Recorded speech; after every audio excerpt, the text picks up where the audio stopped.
कैसे हैं दोस्तों आप लोग। आज हम एक ऐसी चीज के बारे में बात करने वाले हैं जो कि एक बार आ जाए तो वो वापस जाने का नाम नहीं लेती। ये किसी भी चीज का रूप ले सकती है और जब ये किसी भी चीज का रूप ले सकती है तो इसको पहचानना बहुत मुश्किल हो जाता है, इनफैक्ट नामुमकिन हो जाता है।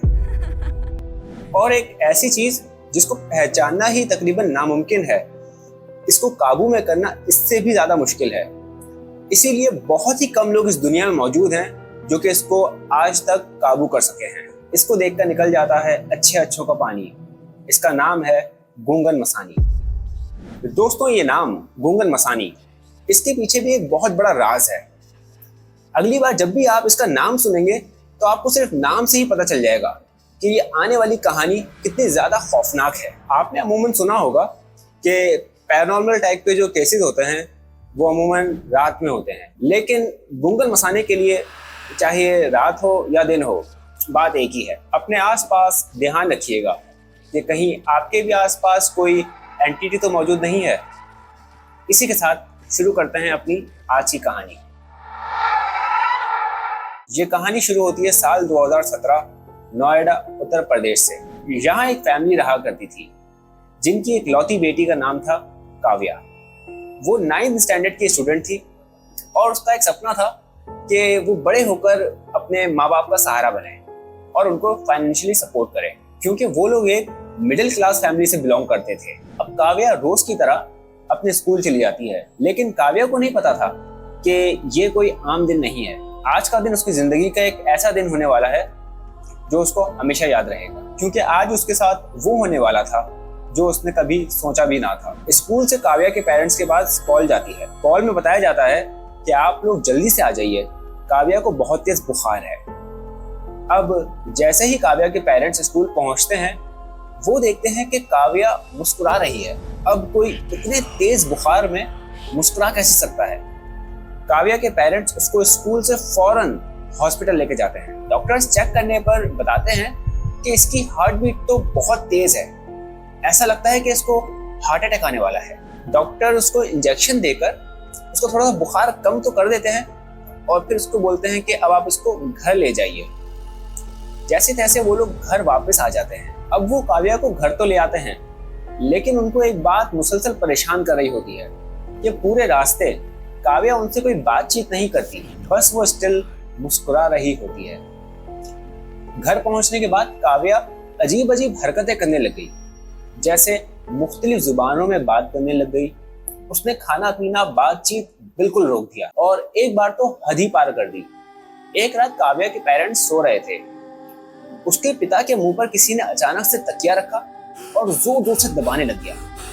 ऐसा लग रहा था कि उनका दम घुटने ही वाला है कि इतने में काव्या की माँ की आंख खुली और वो देखती हैं कि काव्या के चेहरे पर एक अजीब सी मुस्कुराहट है और वो अपने पिता का बिल्कुल एक दम घोटी जा रही है। इसके बाद काव्या की माँ ने जैसे तैसे कर काव्या को दूर हटाया और उसको पकड़कर बांध दिया। इस वाकये के बाद काव्या के पेरेंट्स बहुत ज्यादा परेशान हो गए। वो काव्या को पूरा दिन जंजीरों से बांध कर रखते, लेकिन काव्या के अंदर जो चीज थी वो बहुत शक्तिशाली थी। कभी कभार वो उन भारी भरकम जंजीरों को भी तोड़ देती थी और काव्या को वो जंजीरें भी नहीं रोक पाती थी। अब ना ही कोई डॉक्टर इलाज कर पा रहा था, ना ही किसी साइकियाट्रिस्ट के पास इसका हल था और ना ही साइकोलॉजिस्ट इस मसले का हल निकाल पा रहे थे। अब किसी ने एक दिन एक बाबा का नंबर दिया। दोस्तों, अगर आप वीडियो अभी तक देख रहे हैं तो अपनी सांसों को थाम के रखिएगा, क्योंकि आगे कहानी एक ऐसा मोड़ लेने वाली है जो कि बहुत ही खतरनाक है। आगे काव्या ऐसी हरकतें करने वाली है जिसको देखकर आप हैरान और परेशान हो जाएंगे और गूंगन मसानी भी आपके सामने आने वाली है। अब बाबा काव्या के घर पहुंचते हैं। वो अपने साथ एक पैरानॉर्मल इन्वेस्टिगेटर भी लेकर आते हैं जिनका नाम होता है रोहान। घर पहुंचने पर काव्या उनके पास जाती है, थोड़ी हाय हेलो करती है और कहती है, अंकल आप खून पियोगे? इस पर बाबा हैरानी से पूछते हैं, क्या? काव्या बोलते हैं, अंकल पानी पियोगे? बाबा बोलते हैं, हाँ ले आओ। वो उनको पानी का गिलास लाकर देती है और वो कहती है, ये लें, जो आपने मांगा था ये वही है।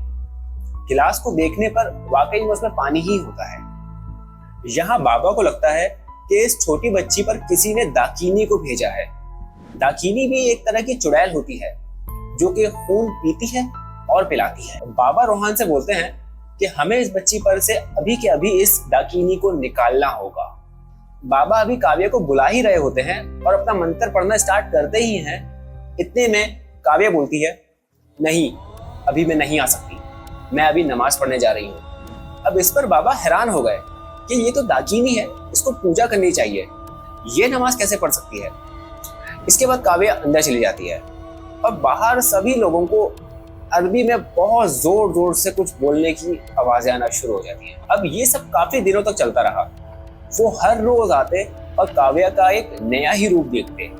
कभी वो बेताल, कभी जिन, कभी मुंजा या कभी एक चुड़ैल की तरह उनके सामने आती है और रिएक्ट करती है। अब जैसे कि मर्ज को पहले पहचानना पड़ता है और फिर उसकी दवाई दी जाती है, इसी तरह से यहाँ पे भी सेम केस है।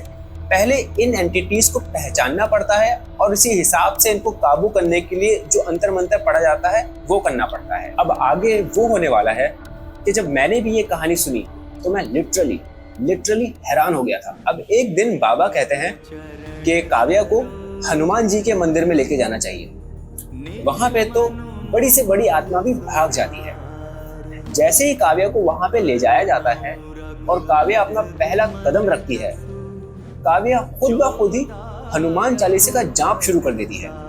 बाबा हैरान और परेशान होकर कहते हैं, ये है कौन जो हनुमान चालीसा भी पढ़ती है, पूजा भी करती है और नमाजें भी पढ़ती है। इन सब चीजों के बाद काव्या को एक बहुत बड़े तांत्रिक के पास लेकर जाया जाता है।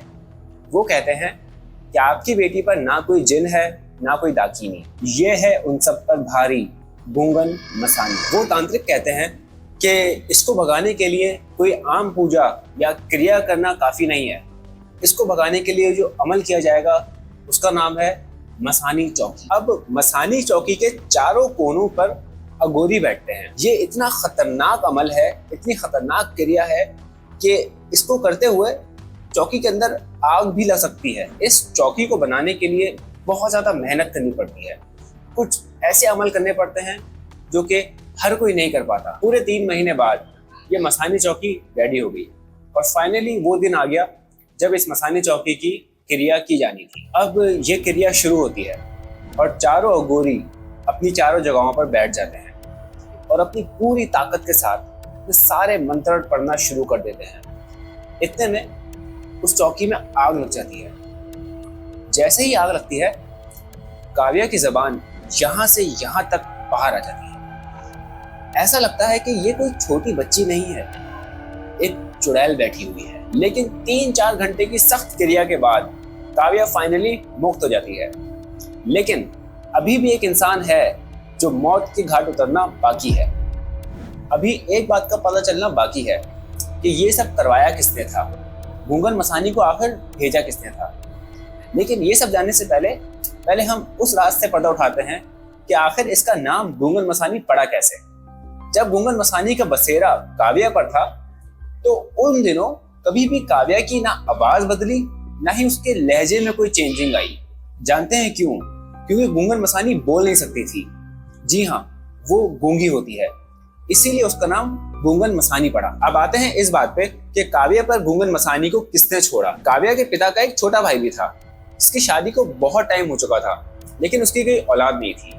अपने बड़े भाई की इस छोटी बेटी को देखने के बाद उसको काफी जलन होती, जिसकी वजह से उसने इस छोटी बच्ची काव्या पर गूंगन मसानी को छोड़ दिया। गूंगन मसानी को ऐसे ही नहीं छोड़ा जा सकता, इसके भी कुछ टर्म्स होते हैं। इसके कुछ टर्म्स इस तरह से हैं। गूंगन मसानी ने काव्या पे आने से पहले ये तय किया था कि अगर उसके बीच में कोई आया या उसको कोई नुकसान पहुंचा या उसको काव्या के जिस्म से निकाल दिया गया तो वो उसको नहीं छोड़ेगी, जिसने उसको काव्या पे भेजा। और हमें बिल्कुल ऐसा ही देखने को मिला। काव्या के जो चचा थे उन पर कुछ दिनों बाद गूंगन मसानी आ गई, उनके जिस्म पर अपना कब्जा किया और उनको टॉप फ्लोर पे ले जाकर वहां से फेंक दिया। इस तरह से हो जाता है काव्या के चचा का दी एंड। लेकिन गूंगन मसानी को रहने के लिए एक जिस्म जरूर चाहिए होता है। इसके बाद उसने किसका जिस्म चुना, जिस पर मैं एक डिटेल वीडियो जरूर बनाऊंगा। दोस्तों, आज के लिए इतना ही। मैं आप लोगों के लिए इस तरह की इंटरेस्टिंग स्टोरीज हर हफ्ते की रात 7 बजे लाता रहूंगा। तब तक के लिए अपना ख्याल रखिएगा। Good bye.